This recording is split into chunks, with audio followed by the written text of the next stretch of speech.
I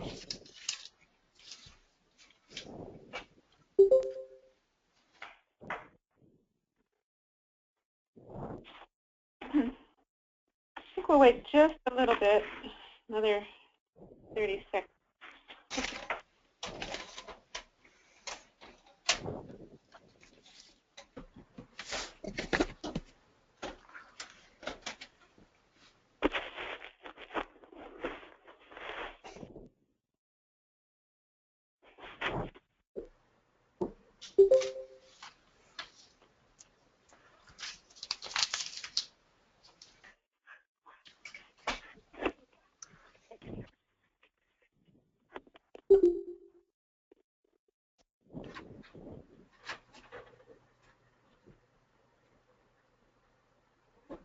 All right, well, I'd like to get started. This is Linda Taylor from CASAS, and wanted to welcome all of you, and thank you for taking the time today to join this webinar. We are going to be going over some of the things that were covered at the Summer Institute at the National Consortium and Certified Trainer meeting. And I think just to make sure that it's quiet enough for everybody, I'm going to go ahead and mute people's microphones if you haven't already muted yourself. And if you do want to ask something or make a comment, please do, and I'll be checking the chat box as we go. Linda, this is Dawn. Hi, Dawn. Hi, just real quick, just a reminder, you're recording the session? Yes, I am. Okay. Just wanted to make sure that it was started. I did. No, thanks. Okay, no problem. I'm going to mute myself. Thank you. All right. So, and I guess let me just say that if there's anything that in particular that you would like me to cover today, then please type it into the chat box. I'm going to go fairly quickly. We have an hour, and I'm going to go fairly quickly through the PowerPoint. And I did update it slightly, but there are some additional documents too, so we can see how the time goes. I'm going to assume that you know, I know you all had access to this PowerPoint and that you have looked it over. So if you have specific questions, again, please do say do mention them, and I'll try to go quickly, not too quickly, but hopefully you know, fast enough that you can still follow and that we can get through. All right, so not doing that. This was just basically that WIOA was a very big change this year that we were all focusing on, and all these bullet points are aspects of that that are affecting us all very much, as we all know. So this was a very big part of our changing landscape this year and something that we are all focusing on. And how CASAS is involved in this WIOA implementation is in many ways in terms of content standards, that is the CCR standards for adult education, our assessment, as you know, we're going to talk more about this, that we're developing a new series that will be very strongly aligned to the CCR standards for adult ed. The transitions are getting you know, a lot of importance for students to be able to do post-secondary and training. Technology comes into play always, and we're always trying to be at the cutting edge of that. And so our agencies now being asked to do that in terms of interacting with their partners. And then professional development, hopefully we want to try to keep that in pace with all of these changes and to date, both in terms of we deliver it and what we deliver. All right, in terms of content standards, we have the CCR. I'm going to say CCR from now on instead of College and Career Readiness standards, alignment studies, and our revised reading standards. So this is background that this is something we did in 2010. We looked at our current standards, both for reading and math, and we wanted to see how they align with the Common Core standards when they came out. We looked at that, and we saw what we called a strong alignment to them, which was reassuring. And then when in 2013, sorry about that typo, I just saw it, when that OBE document came out, Tim and Tell report, we did another alignment that was more detailed and looked at the relationship of our standards to the CCR standards for adult ed. I'm going to be talking a little bit more about that in a minute. For NEDP, actually, we were lucky with of that because when we were still developing and finalizing the competencies and performance indicators for the new version, we were able to access the CCR standards, not the ones for adult ed, but the K-12 ones, but that was appropriate to be used. The NEDP is very strongly aligned to the CCR. Okay, here's, see if I can take care of that. Yeah. Okay. Yeah. Okay. Tell me that's what I should do. Okay. Yeah, the recording. Okay. Yeah. Okay. Cool. Good. Yeah, it would be weird. Yeah, because I looked at the list and you and I went through it. Okay. All right. Now, I've actually inserted this slide into the set. You wouldn't have seen this before, probably. But I wanted to update, and actually some of this I just found out today. I could give you a little bit more update. That the 2013 study that came out was focused on ABE and ASE learners and not on adult ESL learners. And Octave put out, they realized that they needed to do a similar study for the adult ESL learners. Since this slide actually was written, they did have now just finalized that project, and it was recently awarded, and I don't know exactly when they're going to get started, but it's going to take probably 2 to 3 years to finish all of it. The first two parts, though, are looking at the CCR standards for adult ed that were developed for ASE and the Common Core standards, and see what is appropriate for ESL. And then following on from that, to look at what NRS educational functioning level descriptors should look like based on those standards. So that is going to be very important for all of us in terms of what we're going to be targeting in instruction for ESL. And for us, as you can imagine, with our test development, it's very important too, because we have to key our content and our cut points to these standards and descriptors. But the timeline for this is not immediate. It's out there. So both we and all of you are faced with the challenge of what do you do right now. And what we're advising, and I think a lot of programs are doing, is using the ABE-ASE CCR standards for adult ed now. And I think particularly for reading and writing, less so, but for reading, you know, they really do hold. We've been working with them in our test development. They hold pretty well for ESL. I think a lot of the revisions, you know, the way that it'll be different else is in terms of speaking and listening, and probably some of writing, but and then language as well to some extent. Well, quite a bit of that too. So we only have the ABE-ASE CCR standard, so we're using that in our test development, and I think programs can too.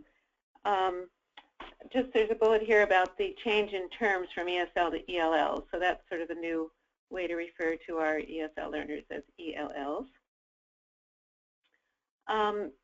Now there are 6 NRS educational functioning levels for ABE-ASE, and it's a bit of a dilemma because, or a challenge, because the CCR standards for adult ed have 5 levels, which they've labeled A through E. So when they put out the draft ABE-ASE NRS EFLs, it's a lot of letters all at once, that was in the last January, February, I believe, there were concerns about how they translated to the 6 NRS levels that we have now, and also in terms of some of the levels, like the lowest level, it seemed like a very, very broad range of ability that was described, that there wasn't perhaps enough focus on the abilities and skills of a low literacy learner for ABE, and that, you know, there's the challenge that right now, and probably perhaps, I mean, it could change, I suppose, but that the NRS is structured to document level completion and not point gain or progress on a continuum. So that could be a big challenge for the lowest level learners if the first point at which they can make a benchmark is at the end of the first level. I see a question. I can get into more than one. Let's see. Okay, who is doing that study? I guess it's not official, but I just heard today, and I guess I can share it with you, that it's going to be done by a partnership between AIR and TESOL. Okay, so how does the question that we are concerned with is, and you are too, because you're using CASAS, is what is the relationship between the NRS ESL descriptor revisions and our new test development? Because time frame for finalization of those descriptors does affect our test development. We have to be aligned with these CCRS for adult ed standards, and the content for each test level has to align not only with the standards but also with the EFLs, and not establish cut points for our tests.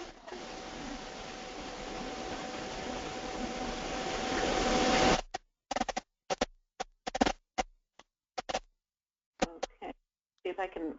I'm getting some interference on this. Let's see. There we go. Maybe that'll do it. Okay. And as the timelines for the revision of these NRS EFLs for ABE and ESL are different. So we don't know exactly when we will get the finalized ABE descriptors, but possibly by January, perhaps sooner. And we know now that this ELL project has just been started, that's not going to be available for at least probably 2 years. So we did, when the regulations were proposed, we did submit some suggestions, and I know some of you also did, about them, and we asked for a transition period of several years until after the final approval of the EFL, before the approved tests would be announced. And specifically, we suggested that when 2 or more tests have been approved, that's when maybe they could go into effect. So this hasn't really been, that I guess will be decided when OCTAE puts out their final regulations in January. So we don't know exactly how it will play out. And one thing that just recently happened, you may have seen that there was an announcement in the Federal Register that OCTAE put out that they've approved all of the currently approved tests through June of 2017. So that's the first move that they've made in terms of accommodating this transition period of getting these CCR standards implemented and the revised descriptors, et cetera. So as far as we know, they're all usable till 2017, and now not February but June. And we'll have to see. I'll tell you in a minute about our timeline for the test development. So I don't see any more questions. I'm going to go on. Now, along with, as I mentioned earlier, we did do alignments with our reading standards, our CASAS reading standards, and although there was a strong alignment, we really felt that it was anyway time to revise them because we had gotten input on the originally 2006, and then it was updated a little bit in 2009 version. So we incorporated those changes. We took a chance to really stand back and look at the categories and standards, and we felt that the document could be shortened and made more efficient. And we also saw that there were a lot of literature-related standards, and that was, we learned from some people giving a wrong message that the number of standards was conveying that that was extremely important, and really it wasn't. It was just to, because we thought there were a lot of different aspects of teaching literature, but so we trimmed those way down, and now they're not as many of them. We combined quite a few of them. So hopefully that also gives a more appropriate message of their relative importance compared to other standards. Then we renamed and reorganized the categories from 9 to 4 and the standards from 125 to 51. So it's significantly reduced and much more manageable. We added new standards from the CCR for adult ed in the ELA areas, and in fact also in reading foundations and language, as well as reading. So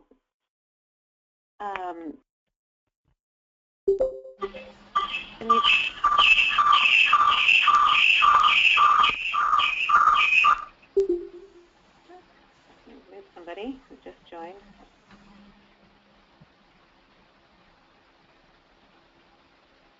Can't see who it is. Oh, yeah.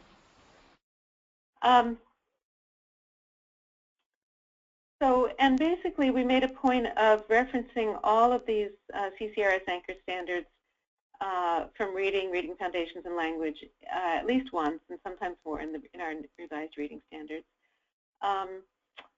One thing that I'm really happy about is that the reading task areas, which I think are sometimes overlooked or they don't have a clear place in the CASAS system, are now incorporated in the CASAS reading content standards. And that's when I say reading task areas, I'm referring to these 5 areas: forms, charts, tables, graphs. This is how the items are displayed. And so there is now a place in the content standards where these are specifically called out. So these are the new categories for the revised standards. The first one's the same with a slightly different name.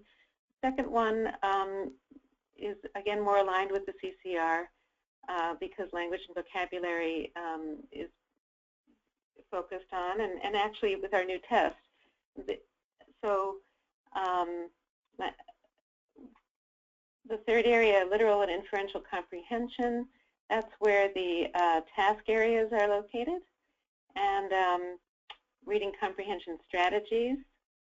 And then we made a separate category that we're calling higher order reading skills. So those are higher order thinking and reading skills combined both in informational and literary text, as well as there's a section with literary only. So one of the things that we achieved with this revision of the reading content standards is that now these same categories are going to be used in reporting results in our new test series as well. So that is going to be a clearer alignment of these categories with the test results in the new test series for content standards. Okay. Before and during the Summer Institute, we convened some reading advisory groups to give us input on the revised reading standards and also on how we were doing in developing our new series, and especially focusing on the content and alignment to the CCRS. And that was really helpful to us, especially the one that we had at the Summer Institute. It was on Thursday of the Institute, and we had people there all day, whoever could stay for that time, and it was so helpful. We really took to heart a lot of their suggestions and went back to the drawing board to really make sure that we were being even more, I would say, strongly aligned to the CCRS, and being careful also to include academic language, which is a big focus in the new CCRS standards, using that vocabulary more, targeting that in the test series. So that was very helpful to us, and we will continue to get advice from folks out there. And if you'd like to volunteer yourself for that kind of a task, we'd love to have you involved in that as well. I will say that the CASAS reading content standards, they will be completed in 2015, but it's not over yet. So we're still working on revisions. We put it out in just after the Summer Institute for programs around the country to give more input. And so we are now in the process of finalizing the standards. And once they are finalized and we get the word out to you that they're ready, then we will offer a webinar that in more detail and to show you exactly what they are and how they look. All right. In terms of math, the alignment to the math standards, again, was done in 2010 and again in 2013, and there was a strong alignment. We had revised the math content standards not too long ago, and so we felt that they were in good shape and didn't need to have a revision like we did for reading. So the current CASAS math content standards are not going to change. All right, on to assessment, research, and resources, getting into the test series. So we are hoping to release this new test series in 2017. As I've said many times already, it will be strongly aligned to the CCR standards for adult ed, both in reading and math. One thing that we want to be clear about is that because at one point we had said that we would try to make it only computer delivered, but it is going to be both computer-based and paper-based. And because we heard very strongly from all of you that although you're moving toward computer delivery, that it's not always possible in all of your programs to get there, and that it would be excluding important program sites if they couldn't use paper. So we listened to that, and so we will be delivering in both modes. And we'll be covering all the NRS levels, whatever they may be. We're trying to prepare for a full range of beginning literacy all the way through advanced. Now, our CASAS competencies are still strongly there. They're very much a part of our of what we're measuring in the new series. For content standards, the CCR standards for adult ed, as I mentioned, reading foundations, and language are going to be measured. But and now that we've aligned the CASAS reading content standards also strongly to that, both of them are really part of our content standards measurement. There are a few, more than a few, maybe 5 to 10 CASAS standards that are not in the CCR for adult ed. Some of them we think may have been omissions, some of them were deliberate, and some of them were particular to, to what we felt were important. So they're not exactly the same, and they're organized differently than the CCR for adult ed. So you'll see how that's different when we release them. The reading task areas, as I mentioned, are definitely part of our development. And also, I want to mention depth of knowledge, which is Norman Webb's framework that gets at critical thinking, levels of critical thinking. And we are incorporating that as part of our blueprint for this new series. We're trying to incorporate levels 1, 2, and 3 of the depth of knowledge. It's difficult to get at level 3, but we're doing as much of it as we can. And it's so there'll be a range of those 3 levels of depth of knowledge. And if you Google that, you'll find lots of information about it. It's been around for a long time in K-12, but I think it's something just in terms of professional development that it's important for us to keep in mind that our teachers and curriculum developers in adult ed aren't so familiar with it, but it is something that is going to be part of our new series and really is a way of bringing critical thinking into the mix in our instruction and assessment. So this was actually last year. We did some surveys. This was part of our test development work to find out what at the program level people thought was important in terms of the CCRS standards to include.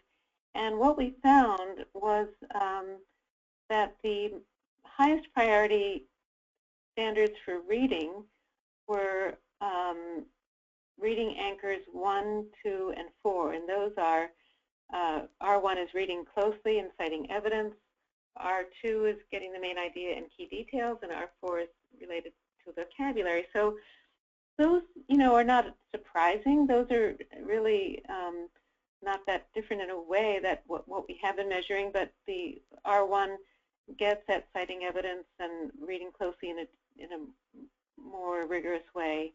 Same thing with the main idea and looking at key details. So these are things that will be priorities and on our new tests. We also will be covering the other reading and language anchor standards as well, but not hitting them as hard as these 3 highest priorities. And then in terms of the competency areas and the reading task areas, we had already developed a blueprint, and the survey pretty much confirmed what we had proposed, and that is this, that these are if you look on the left side are the competency areas, and then across you'll see how many items, more or less, would be in each of those areas. Now, so you can see basic communication for level A is 9, level B is 9, but not anything for level C and D. While if you look at, let's say, government and law, there's nothing for A and B, but C and D. Now, there we might have a few, but basically this is the blueprint. And one thing that might surprise you a bit is if you look at the total number of items down there, that is something about the new series is that we do have a need to make it longer. We may actually go up to 50 items, but and the reason for that is so that we can have very strong accuracy of measurement. But we are making every effort, and we're working on some field test forms this fall that we'll be trying out to still have it be within an hour, possibly an hour and a quarter for the higher levels. But even with 50 items, we're looking at making the displays, in other words, what the student has to read, shorter.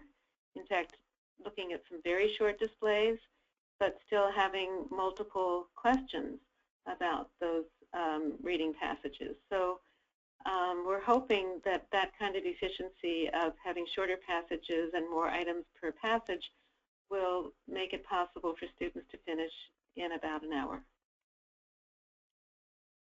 For the reading task areas, this was the distribution that that the survey confirmed. There were a few tweaks that we incorporated, but it's and it's pretty much as we have it now. There's text is 45% for levels B, C, and D, and that is perhaps a bit more than in our current series because of the CCR alignment. Okay. Just a little more on test development. That this is just a kind of something that you may already be aware of, but just to sort of talk about how is it in adult ed. We have, and you do too, and all you do, we have many constraints because we have limited funding and budgets for assessment, and you have that at the local level. We have that just in terms of what it's possible for you to pay for assessment. The time, an hour, is about all that programs can manage, and we don't want to take away from instruction either. Technology resources, I mentioned, that's a limitation, so we can't go into only computer delivered, although it would be nice because there's some things you can do that are exciting, but we pulled back from that. And then, of course, staff availability for scoring. So multiple choice is what we have to do.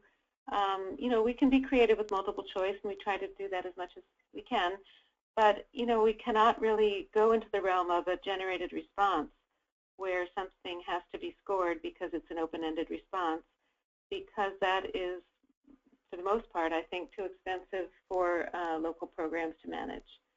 So these are our constraints that we have to work within in adult ed. In terms of the learners, it's a challenge because our ABE and ASE learners have limited background knowledge, and that's something, of course, that the CCR is trying to address. For ESL learners, it's a mixed bag. Some of them come with very strong academic background and others with very, very low or non-existent academic background and no schooling. So that's a wide continuum to address. And then for ESL learners particularly, there are issues of cultural familiarity that we have to be sure to be addressing fairly in our tests so that there's equal access to the test content. And then another aspect of our item development is that we use the RASH IRT measurement model, so we can't have interrelated items. Every item has to be independent. So that is also something we have to be aware of as we're developing test items. But there are things we can control. That is how the display, that is what is prompt, what people are reading, or in terms of math, what they're solving, what the content is, the cultural appropriateness. We already have, but we'll continue to be focusing on informational text. The leveling, we can certainly, we're familiar with the leveling and the continuum of that, and to be sensitive to the distinctions through the levels. Vocabulary is challenging. As you know, we have had our reading tests be targeted to both ABE, well, native speakers and non-native speakers, ABE and ESL, and we intend to continue that if possible. The first edition of our new reading series will be for ABE and ASE only to begin with, because we will only have those descriptors for NRS finalized, and we will be submitting those. But we are, as we're writing this test for ABE and ASE, we're trying to also make it appropriate for ESL so that hopefully the same test as before can be used for both. Item formats, we want to make sure that they're appropriate, but we're trying some different things. And question wording, we are actually using different question wording in order to be, that goes hand in hand with being more aligned to the CCR. So like referencing back to the text, what line is something in, what does the text say, sort of questions.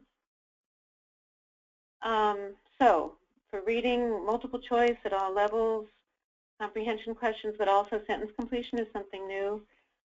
We're going to have numbered lines or actually numbered paragraphs sometimes.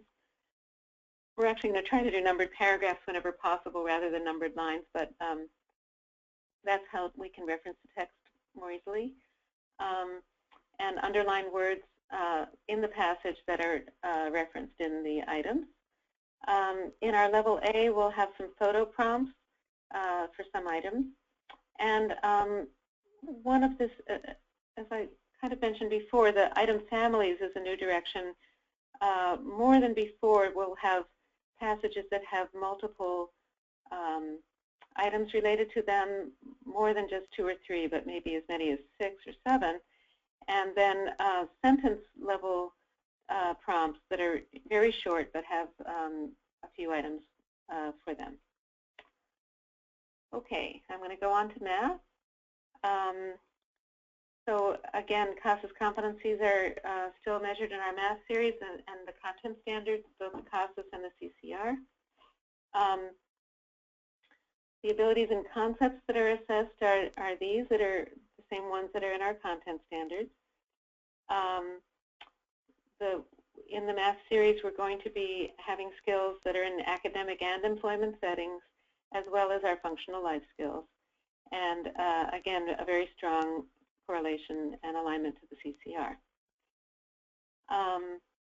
We'll have a range of item types, word problems, and we will be looking carefully at the CCR standards and having the complexity of the reading be aligned with those levels, as well as the difficulty of the item in terms of cognitive load consistent with each level.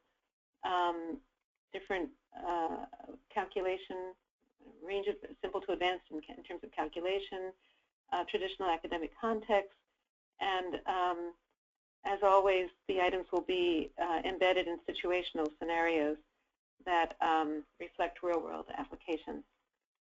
Again, we're going to have to go with 40 to 50 items. If we can go with 40, we'll try, but we really need to make sure we have very solid measurement accuracy. There will be an online calculator that comes on in the computer-delivered version for items that it's appropriate for, and there will be a calculator available, or that should be provided or made available for the paper version. And then, when appropriate, again, there will be formulae provided with an item, so that it won't be that they'll be required to memorize the formulae, but can focus instead on the math concepts and skills. So the timeline, we have been and are still writing and field testing new items. We're going to be continuing that through about January. Then following that, we'll be conducting research studies with the new forms.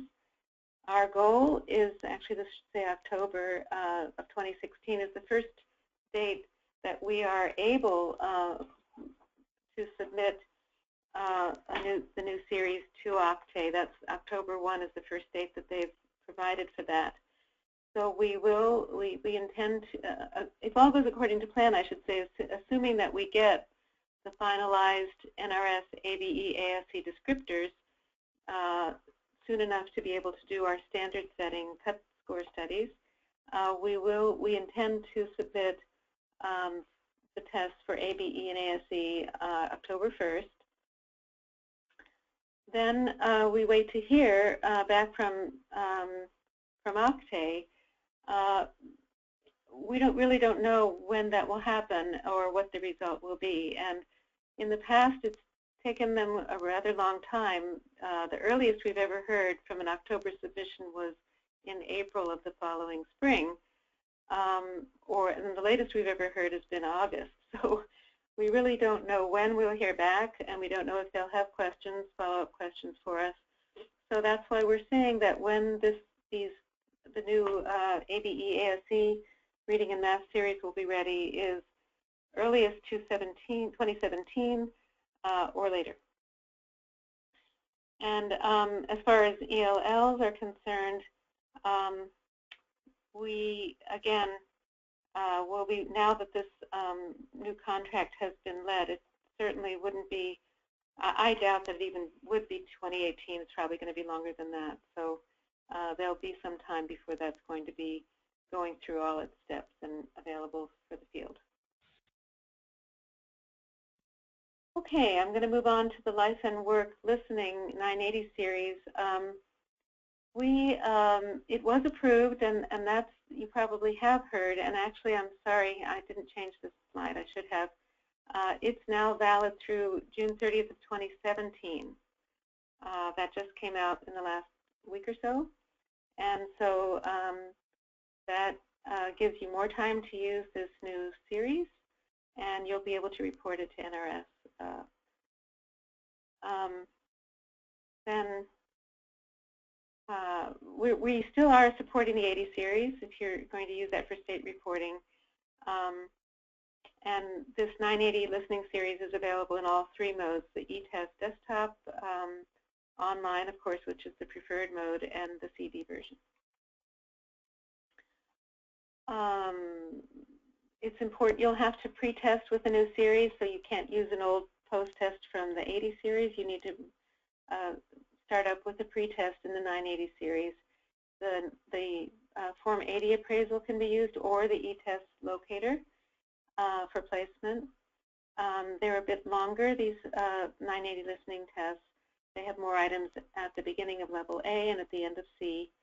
And the level A test booklet has color photos, which wasn't there before in the 80 series. There are different cut scores. We did a new cut score study for the 980 series. The main thing that's different, you'll see there's some slight differences in the top end of each score range, ending at the 89 instead of 90, 99. But then, sorry, the biggest difference is at the advanced ESL cut point, where it now is only a 227 to exit from advanced ESL, where before it was a 235. And this actually did coincide with the kind of input we were getting from programs saying that they were having some challenges getting students to exit advanced ESL, who they thought really were, based on their classroom performance, ready to leave or had enough, had improved their skills, and they thought they should be getting out sooner than they were able to with an exit score of 235. So this is the new cut point for advanced ESL. I mean, in states where in some cases, I think some programs try to keep students in ESL by having them and using the listening test for that. So that this may not be good news for you, but if you're trying to exit students from advanced ESL, it's good news for that. So we will be calling on you to help us with our field testing and research studies this fall and next year, next spring, winter and spring, for the reading and math tests, and hopefully you'll be able to help us a bit. So please look out for that. We'll be actually continuing those studies through 2018, and Andrea Shields is the person to contact if you would like to participate.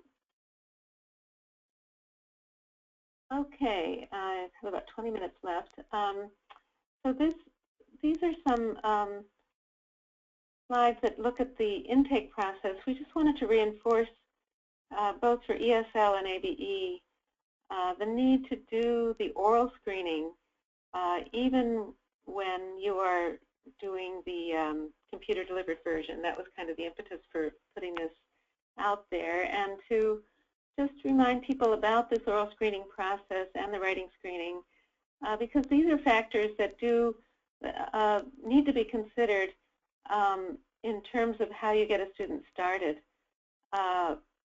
because it's not always appropriate if a student has low literate reading skills to put them into the locator or the appraisal. They may not need that. If you do this screening, you are not going to have to subject them to a test that's going to be way too hard for them, and you would know that if they should take then the Form 27 or the 81 reading test. So this process is designed to fine-tune, especially at the lower level, the baseline pre-test form that's given.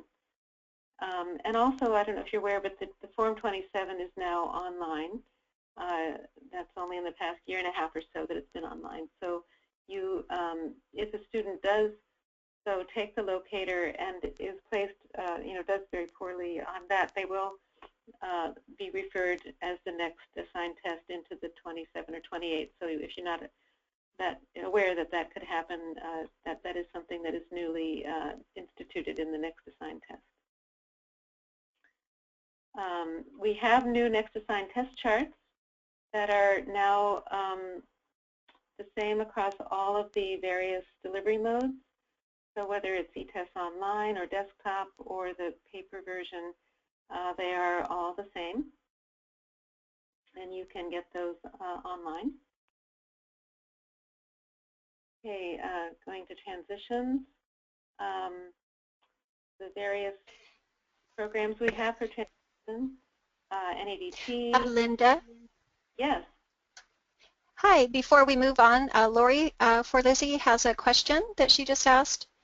Going back to a previous slide, when do those cut points for the 980 series go into effect is what she's asked. Oh, they are in effect. That's part of the new series. They go in effect with the series. So they're in effect for the 980 series. Okay. So we have WSCS, the Workforce Skills Certification System, and we also have want to talk a little bit about how CASAS relates to the other high school equivalency tests. So NEDP, I am assuming that you're all at least somewhat familiar with NEDP, so I'm going to go quickly through these slides. It's competency-based, it's performance assessment. They are tasks that are delivered online now. It's all newly refurbished, and more than that, really, it's so exciting. If you haven't had a chance to look at it, I really encourage you to go to the site and take a look at this really exciting program. It's been amazing ever since it was conceived. I think it was way ahead of its time in the 70s, and now with its new online look, it's really we've streamlined all the tracking and reporting, and it does send students out to the internet and to all. It really has very up-to-date kinds of tasks. So please do check it out if you haven't for a long time, and see if there's any way you can get your state to use it if it's not, or use it more if you are. We also have built the CASAS assessments now into the diagnostic process. So the CASAS math and reading tests are used to determine if a student is ready to start the NEDP program, and also our CASAS written prompt is used. That's our essay task for that purpose. It is an assessment. It's not an instructional program, so the entrance into it has to be fairly a reasonably high level, so that students can do well once they get into it and make their way through. So here's some of the benefits. Their performance tasks are very much related to clients' goals and their life needs. It's self-paced. There is an assessor and an advisor, so they have a lot of support, and they're encouraged to keep going on a biweekly basis so that they keep moving through it. It's self-directed learning, very much an adult approach, and they have multiple chances to demonstrate their skills. So it's not like taking a test. It's much more relaxed than that. So we really encourage you to look into it if you haven't. So here we go, some more. So there's these foundation skills, work readiness skills, and self-efficacy skills that are included, and all, of course, related to the transitions to college and careers. We've got 81 agencies now in 6 states plus the District of Columbia, and we have interest from a few other states, so looking to grow right now. So if you think you might be at a point where you're able to consider bringing on NEDP, please do think about it and let us know. We have increased the rigor because of the CCR standards alignment, and that will really help students to transition. Technology is very much, even just to use the course, I mean, not the course, but the program, it's all online, so technology is an integral part of it. The tasks are very up to date, as I said, and so these are the diagnostic cut points that are required to get in: 236 in reading, a 230 in math, and a 3 or more in the written prompt rubric. This is an example of one of the tasks in geography and history. The competency is to demonstrate an understanding of the local, national, global geography, and then the performance indicator, which you can read, is to very specifically do something with that is going to demonstrate your ability to have mastery of that competency. So here we can see that laid out in terms of the foundation skills, what the performance indicator, which we just saw, and these are the CCR standards that relate to this item. Okay, WSCS, basically it's something that can be used to enhance a career pathway program. It profiles a job seeker's work readiness skills, so it's a great tool for career pathways or for any of our learners that are on a work readiness path. There are foundation skills as well as behavioral skills or soft skills that are included. And if you haven't checked it out recently, please take a look. We've done some more work on it, and it's now integrated into TOPS Pro Enterprise, so you can see it reported there. So please take a look and see. This has come further, and I think it's now with WIOA so more and more relevant to what we all need to do with our partners and to help our students move through their transitions.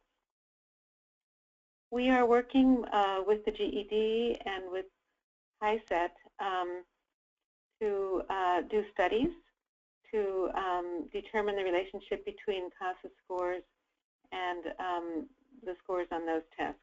So we're not working with the task, and we may at some point, but that is the third test.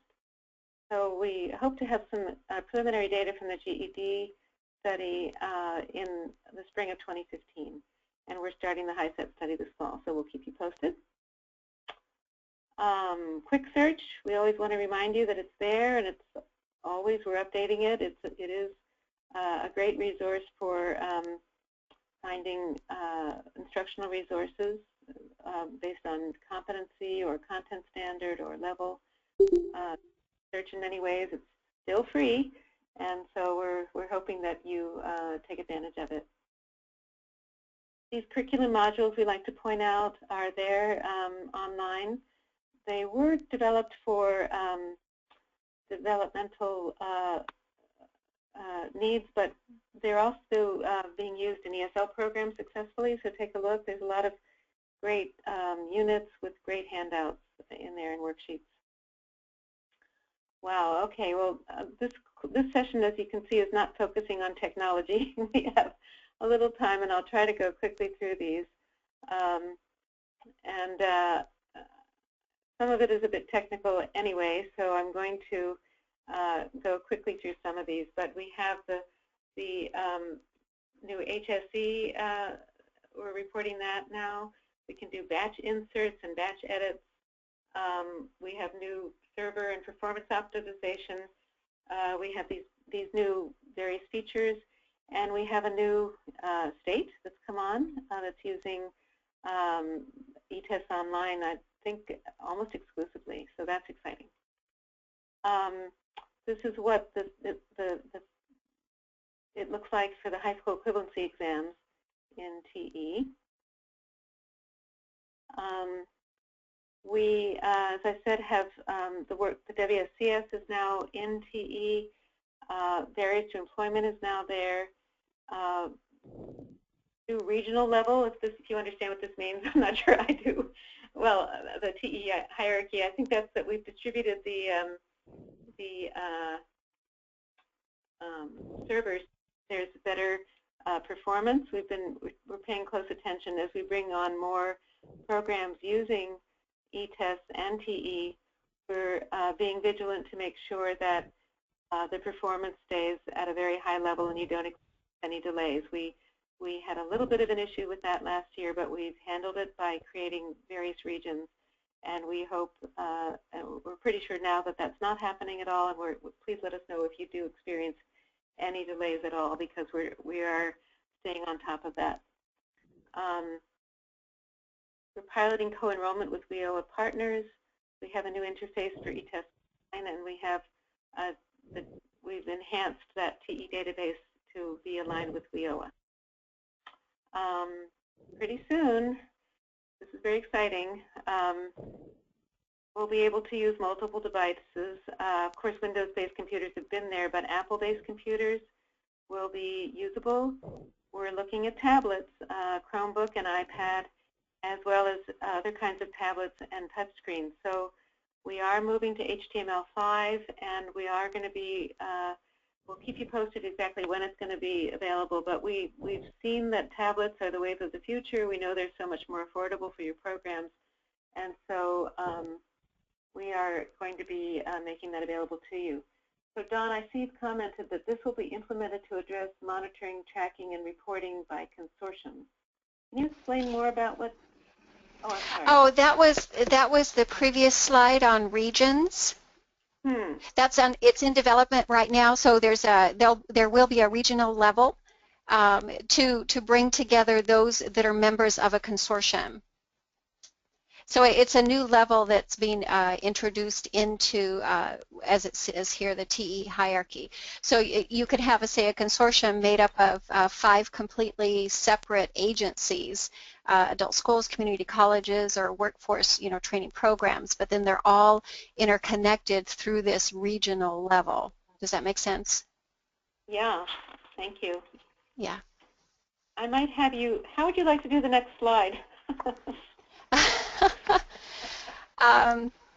Oh yeah, well actually that does have to do with the region. So when the consortiums or the consortia, the agencies that make up that group are defined, then they will be able to do just what it says here, to share co-enrollments and exchange student and test data and outcomes. And it links the partners all together. So the main operator at the regional level will be the, I can't remember how Pat defined them, but basically the person responsible for reporting the outcomes as that consortium. I think. Yeah, and we want to bring to your attention that TE really can help local and state administrators. And if, I don't know if in any of your states, if you have an opportunity perhaps to use TE at the state level, we would really like to talk to you about it, because it can be used as the data system for an entire state. Some states do use it for that purpose, and others only use it at the local level.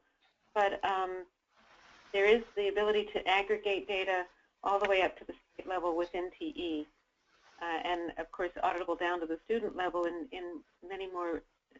much richer ways than before. You can compare